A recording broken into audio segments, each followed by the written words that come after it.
a couple students are going to introduce themselves and introduce the speaker today. So here we go.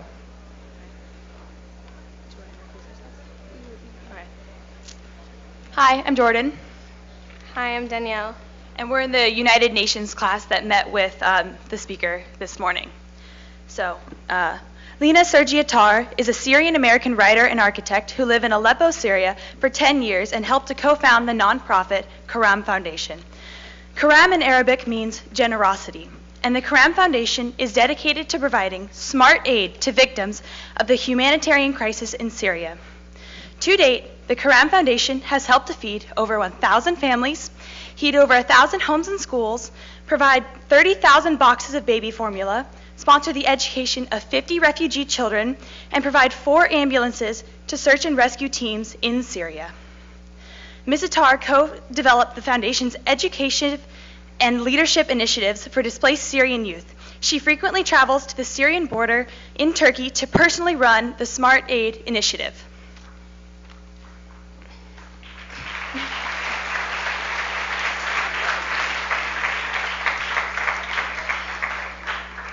In addition, her writing has been published in major news outlets such as the New York Times, Chicago Tribune, Foreign Policy, and the BBC. She is also on the board of directors of the Syrian Campaign and co-founder of the How Many More project. Ms. Attar has spoken at dozens of schools and institutions including, but not limited to, Harvard University, University of Chicago, Loyola, Northwestern, DePaul Bentley University, King's Academy in Jordan, and the Chicago Council on Global Affairs. This morning, the United Nations class had the pleasure of meeting with Ms. Attar, and we are so thankful she could make the time in her busy schedule to visit us here today and tell us her incredible story.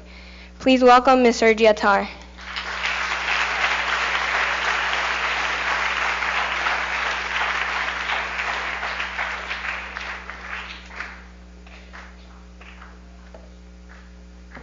Good morning, everyone. Thank you so much for the kind introduction. I'm so happy and grateful and honored to be here.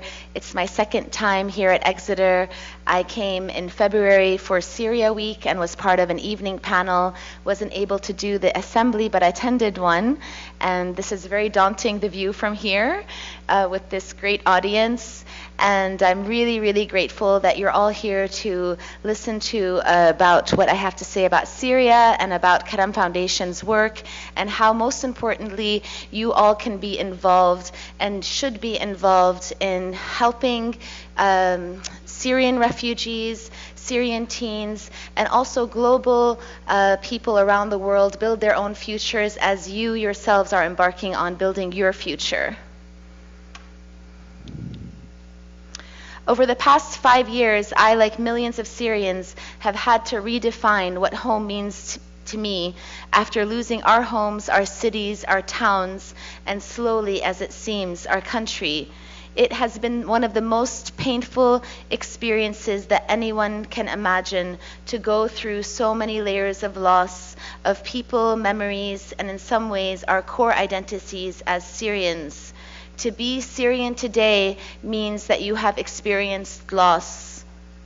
It means that someone you know has been killed, tortured, displaced, or forgotten by the world. I spend a lot of my time writing and speaking about the forgotten people of Syria to try to make people around the world understand and remember the suffering of the Syrian people, to try to explain to them what it means when conflict hits home and what it means to no longer have a home. Today, I'll be giving a brief overview of our organization, Kadam Foundation, and what we have been working on for almost 5 years to alleviate the suffering of thousands of Syrians from both inside and outside the country. I co-founded Kadam Foundation in 2007 in Chicago. We are a 501c3 nonprofit organization. Kadam means generosity in Arabic, and our idea was to spread generosity around the world, which is what we did for 4 years, from 2007 to 2011. And in 2011, we had to focus our mission on Syria. Kadam is non-political, non-religious, and we believe that the rights to freedom and dignity are the rights of every human being on the planet. I'm going to be explaining today how we've been developing exciting, innovative education programming for the next generation of Syrians, the children and the youth, in terms of technology and entrepreneurship and leadership tools to help Syrian refugee youth take control of their destiny and build a better future for themselves, their communities, and hopefully their country. I'm originally from Aleppo, which is the largest city in Syria, and it's in the north. The capital of Syria is Damascus. Aleppo is one of the oldest surviving cities in the world. It goes back thousands of years. Its entire old city core is a UNESCO World Heritage Site. Over the past 5 years, Aleppo has been divided in half because of the violence. Barrel bombs and now Russian missiles fall onto neighborhoods daily, and the population has decreased from 4 million to 2 million people as families flee the violence every day by the thousands. Aleppo is one Syrian city of many across the country that have been destroyed by this endless war. This is a panoramic image I took of Aleppo many years ago before the war, and it's from atop of the citadel of Aleppo, one of the historic sites of the city. And it's sad to say that most of what you're looking at here no longer exists or has been diminished to rubble. In the past few days, the Syrian regime has encircled Aleppo completely, and now over 300,000 people are effectively under siege, meaning no one can leave and no aid can enter. It is a condemnation of starvation, illness, and death on hundreds of thousands of innocent civilians. As always in conflict zones, it's families, women, and children who are the most affected by the turmoil. Over the last 5 years, the crisis has developed into the greatest humanitarian crisis of our lifetimes, according to the UN, with now the largest population of displaced people. Today, there are over 400,000 Syrians who have been killed, hundreds of thousands injured, over 11 million people, half the population displaced, and over 5 million refugees living outside Syria with no end in sight. This conflict has challenged world leaders, politicians, pundits, journalists, and everyone involved in it, especially humanitarian orgs that find themselves equipped with outdated models of giving that just don't meet the needs of the Syrian people. This challenge will be inherited by all of you, the future leaders, who will need to create solutions to these global problems. So I want to just ask this audience, how many of you know a refugee? How many of you are the children or grandchildren of immigrants or refugees? How many of you know a Syrian? Wow, that's amazing. And how many of you here are Syrian? Yeah. Just by this show of hands, especially realizing and knowing your children and grandchildren of immigrants, especially in an international room as this one, it becomes very, very clear that we are all either immigrants or neighbors of immigrants in this world that we live in. Over 60 million people around the world are displaced, live outside their home countries. And you are the generation that will have to grow up with this mass displacement in flux, and this is the reality of living in our times now. There's no such thing as hard borders, even though we have some people who want to build walls. Walls will not solve anything, and right here, the room right here is the proof of that. That we either are the ones who have left home or the ones welcoming somebody as our neighbors. And that's the reality of the world that we have right now. One of the reasons I'm here today is because of 4 students who are in the room, Amr, Judy, Hind, and Ayman. Could you please stand up? They are Syrian students who had to flee their country because of the war, and they are ambitious, hardworking, and determined to build a better future for themselves.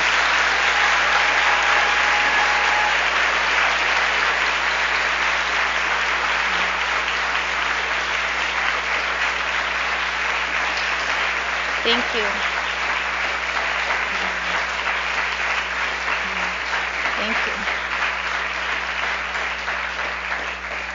Thank you very much. The Amar, Judy, Hind, and Ayman are here because when I was speaking to the school about coming and we were making all of the arrangements, Professor Aykut, who I don't know if he's here right now, began the conversation about accepting Syrian students into the summer program, and Karam Foundation worked very closely with the school to be able to get these students here, but they are here because of the graciousness and the generosity of Phillips Exeter, who opened up the school for these students. So please, let's give a hand to Phillips Exeter.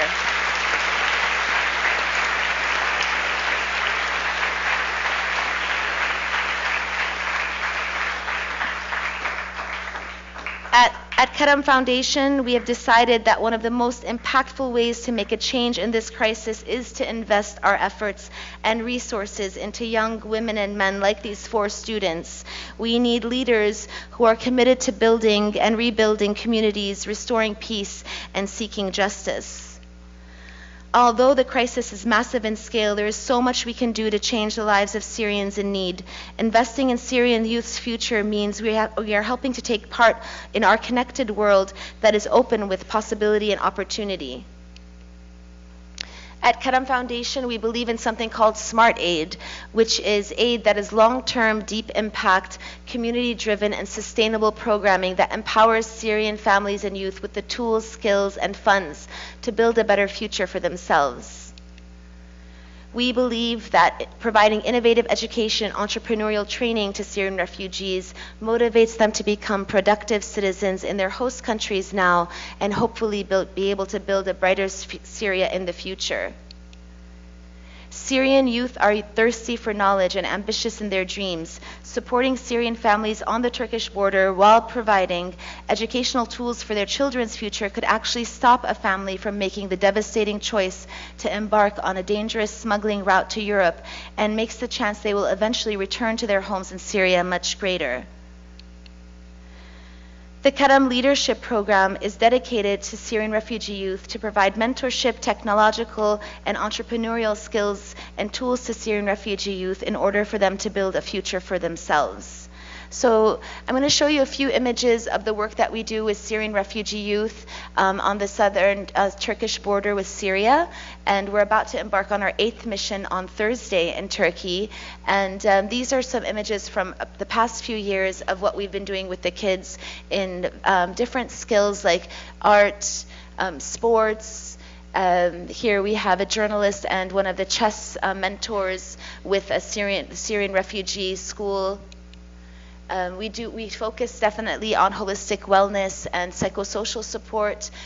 Here we have a mentor, Ale Duarte, who is a therapist from Brazil who traveled with us to work with the kids about their trauma. Rory O'Connor is a game inventor from Ireland. He actually found us on Twitter, and he comes with us every trip almost to do Rory's Story Cubes, which is a storytelling workshop. And if he doesn't come with us, he actually sends with us story cubes for the entire school. Here we have Dylan Connor, who's actually from Connecticut, and he's a musician, and he comes and he does music workshops with the kids. I teach architecture, but I also teach them how to take selfies. And you would not believe how much Syrian refugee kids, especially the young ones, love to take selfies. It's a concept that they don't know, or they didn't know a couple years ago. Now most of them probably know about it. And what I realized is the power of the selfie is that a lot of these kids, especially in the camps, don't have access to mirrors. So when you take a selfie, they're actually looking at themselves after not having seen themselves for an extended period of time, and you can see that amazement of actually seeing yourself through the screen. And that's why I really take a lot of selfies with the kids, and we have a lot of fun with that. We do illustration with the kids, which mixes art with storytelling. Sports is a huge part, so we've done soccer, boxercise, basketball, ping pong, all different kinds of sports, self-defense. Dentistry is alongside with our wellness program. It's a very important thing because a lot of these kids have never even been to a dentist. So we do dental hygiene plus dental care as well as vision screening for all of the children and students in the school. So by the time our mission is over, any student who actually needs glasses will be outfitted with a pair of glasses and gets that. And that helps so much because these kinds of basic medical care is not really a priority for a refugee family, and so a lot of this stuff is neglected, and it's extremely important. This is an example of a group of people that has been with us on our mission trip.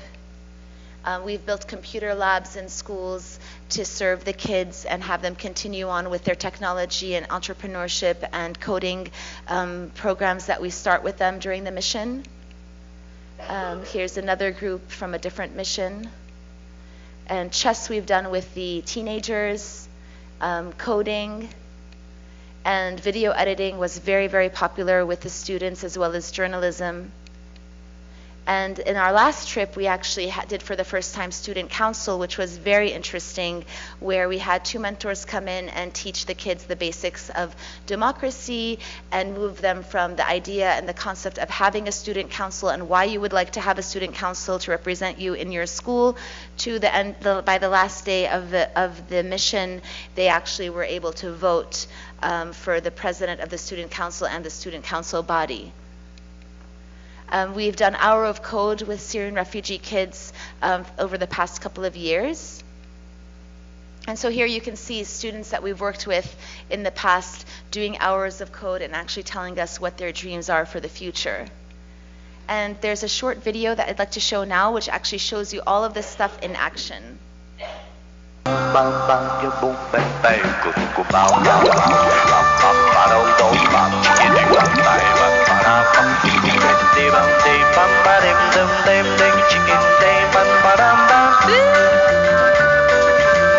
Syrian children have hopes and dreams just like every other child in the world. We wanted to open up the world of possibilities to them so they know that they could reach anything and do whatever they wanted to do to become the person that they're supposed to be in life. Hi, my name is Nuran. I want to be a neurosurgeon. My name is Shahad. I want to be a journalist. I want to be a computer engineer. The Kadam Leadership Program is based on inspiring Syrian youth. And in order to do that, we brought mentors, entrepreneurs, and technology experts from around the world to teach them these skills and techniques. If you have the will and the drive, then everything can happen. You know, it's about implanting these positive memories and these skills. And basically our job is giving them resources and opportunities. So the combination of all this together is hopefully what the result of this KLP program will be.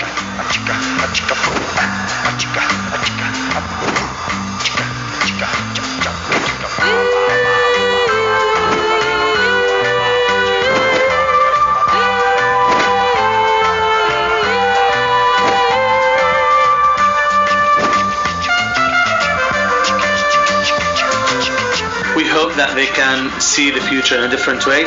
It's not only that they're refugees, hopefully they can see that there are things to do, they can seek their hopes and their dreams in a way that could help them to execute rather than to feel sorry for themselves.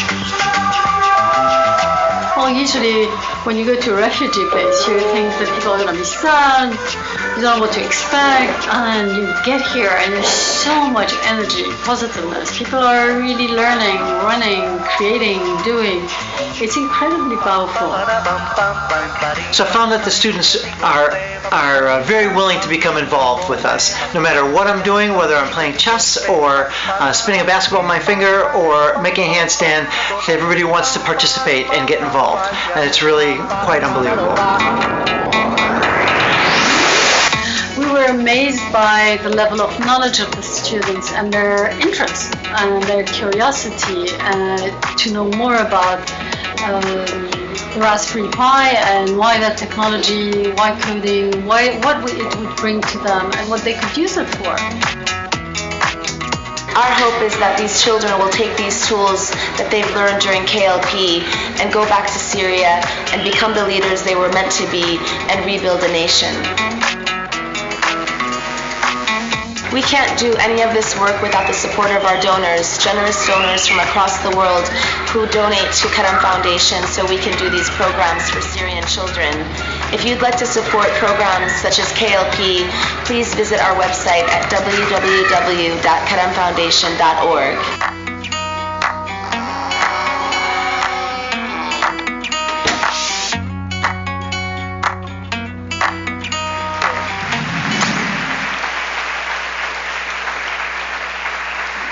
Thank you.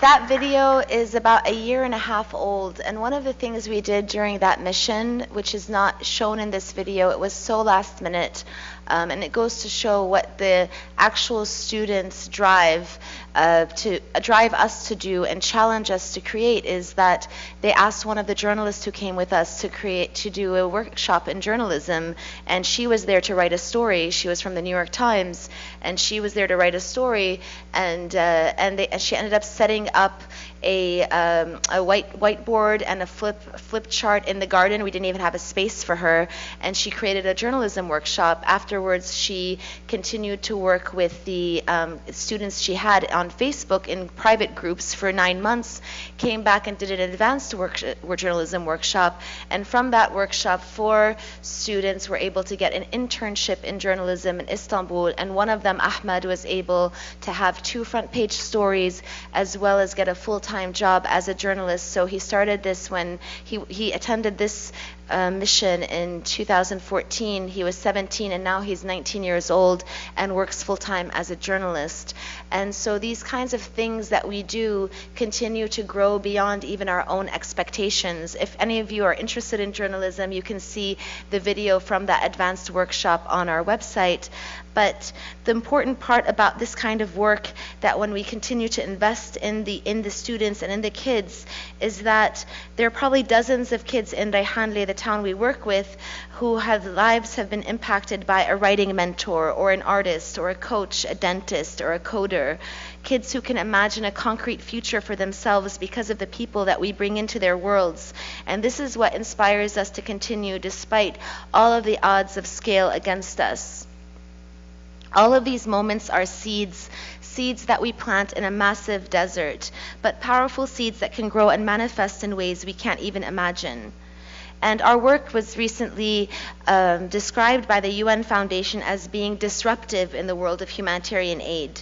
And that actually makes us feel that we're doing something right to be able to disrupt something that is become too big and is failing in terms of its scale. They're providing outdated aid at a scale that is not fitting for the crisis. And worst of all, the methods of the UN operating in what they call as neutrality is in fact being complicit in war crimes happening today in Syria. So how is it possible in 2016 that people are dying of starvation because the Syrian regime doesn't allow the UN to administer humanitarian aid across conflict lines? And sometimes, like in last January, as we saw in the besieged areas of Madaya, people have been dying of hunger in front of UN officials. I think I have a slide on this. And how is it possible that barrel bombs and Russian missiles are allowed to be dropped on civilian populations every day in Syria? And for years now, as the UN Security Council has done nothing but condemn these actions in words, while the result is hundreds of thousands of Syrians fleeing their homes to borders to live in tents, which are in turn provided by the UN.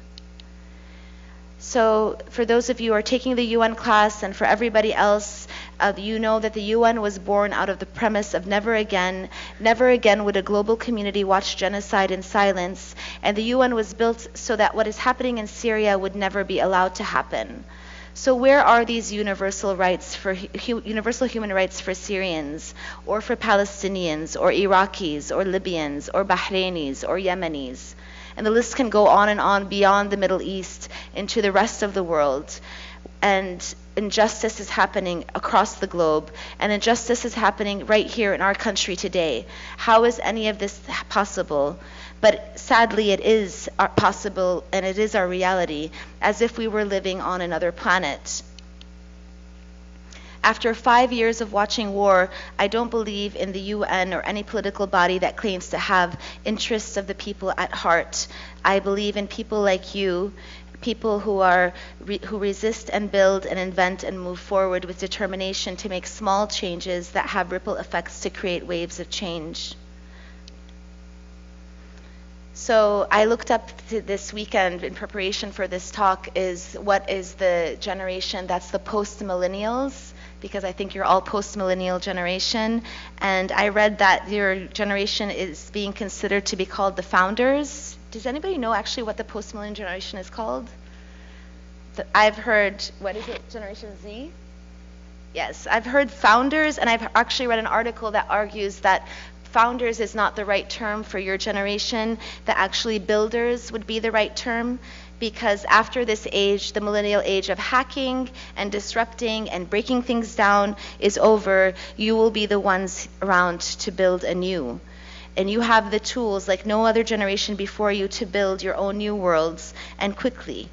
Innovation and technology provides the space to create and solve problems.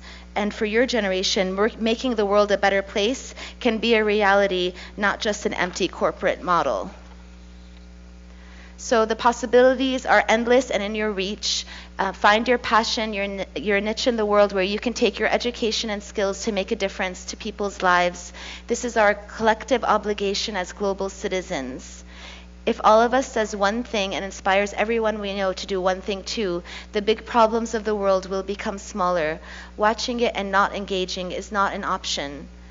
Over the past 5 years, I've witnessed unbearable sorrow, but I've also witnessed unwavering hope. Hope that is stronger than any other force that tries to kill it. For without hope, how could we possibly go on? I'd like you to remember that Syria is no longer about Syria. The word Syria now stands for what happens when a world sits silent, when a world forgets what never again means. In your lifetime, there will be other Syrias, and you need to be prepared.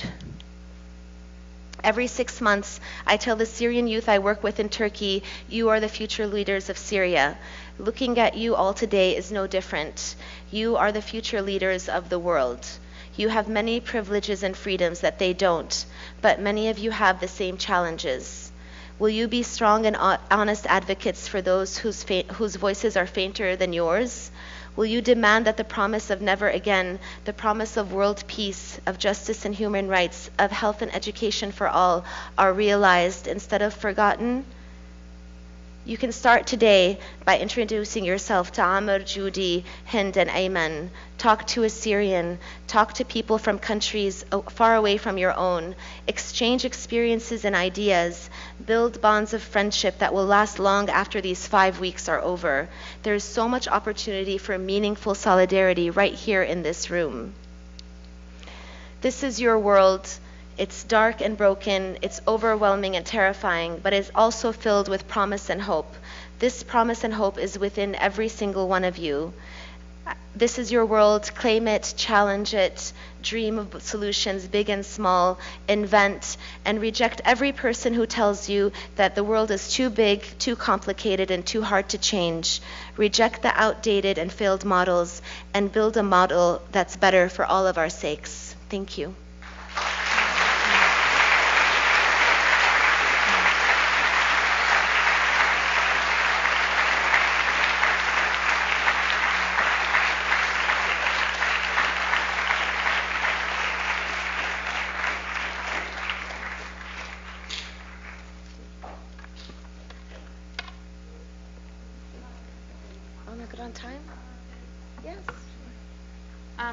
We have time for maybe a couple questions, if anyone has a question.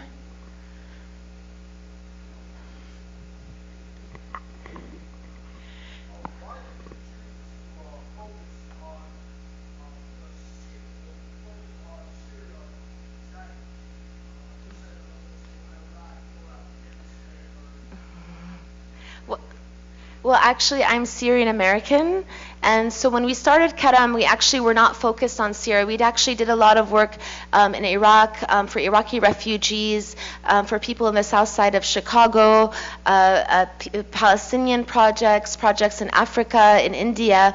But they were very small scale, and they were more about raising awareness in our own community about different causes around the world. But in 2011, when the crisis began in Syria and the need began to escalate very quickly, as most of the people in our organization were Syrian American, we had to shift our whole organization and refocus it specifically on this cause. So it was out of necessity, but we didn't start in that way. Yeah. Anybody else? Okay, here. Yes. Go ahead. In the back.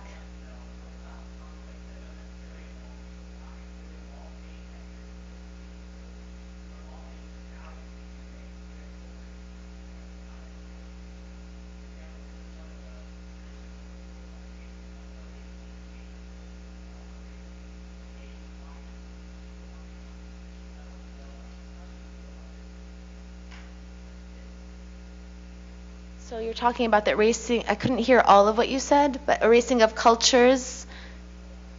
Yes, that's definitely a huge problem. It's even a problem, you can read a lot about this happening in Syria as well. Alongside the deaths of people, there has been extreme destruction of culture and history and artifacts, things that we'll never be able to recover again, and this is humanity's loss. And I definitely think that there's a way to be able to coexist and live together at the same time with respecting other people's cultures and allowing those cultures and that history to thrive and live on. This is the world's movement is a reality. We're not going to be able to undo these mass movements of people, but there's definitely a way to do it in a way to preserve cultures and history. But the preservation of civilian life is definitely a priority. One more. One more, yeah. Okay. Sorry. She wants.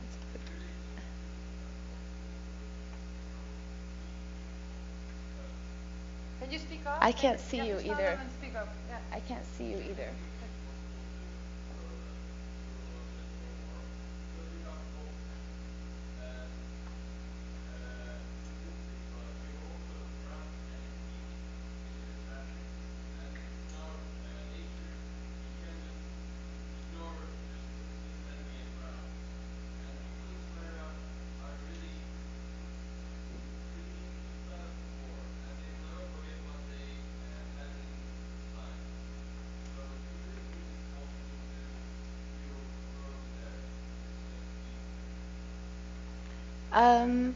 I think it's definitely possible.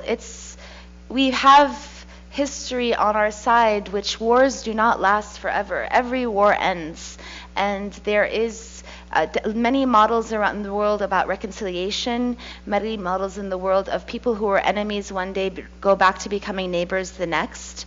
This is part of our history as humanity, and you can go and find examples of that.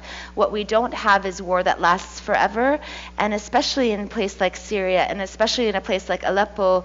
Aleppo has been destroyed and rebuilt many, many times over history. What's painful is that we're watching this happen in our time now. It's on our watch. This genocide right now is on our watch. This crisis now is on our watch. It's part of our global consciousness, and it's part of our collective responsibility to, do we want to be a people that grows up while watching genocide and doing nothing about it? I definitely do believe that people inside Syria can live in peace because they lived in peace for centuries before, but I also believe that people need to be given the tools, and peace needs to be given a chance instead of war being fueled, which is what is happening now. And I also think that there's a time where all of us need to be collectively stand together against injustice wherever it happens in the world. And I think that's really important. Can we take one more here, just here? Okay. Yes, One yes. last One last one. What drives you to the work that you do? Like, what makes you get up in the morning and say, hey, I want to help these people in Syria, Chicago, Africa, wherever you want to help? What drives me? I feel that we don't have a choice. There really is no choice. You might think that there's a choice to either do something or do nothing, but in reality, I'm a mother, I have kids, I don't want them growing up in a place like that exists right now. I see what's going on in the news today in the United States. I see what's happening across the world, and I feel that this is not a choice. It is something that we're all obligated to do to help others and be able to use whatever tools we have and whatever education, whatever skills, whatever you have to give. There's a place in the world that has needs that can take those in and use them to create something bigger than yourself. So I want to be part of that movement that builds and creates hope, and not be part of what's destroying. It's very basic. I just get up and I want to do that. Thank you. Thank you.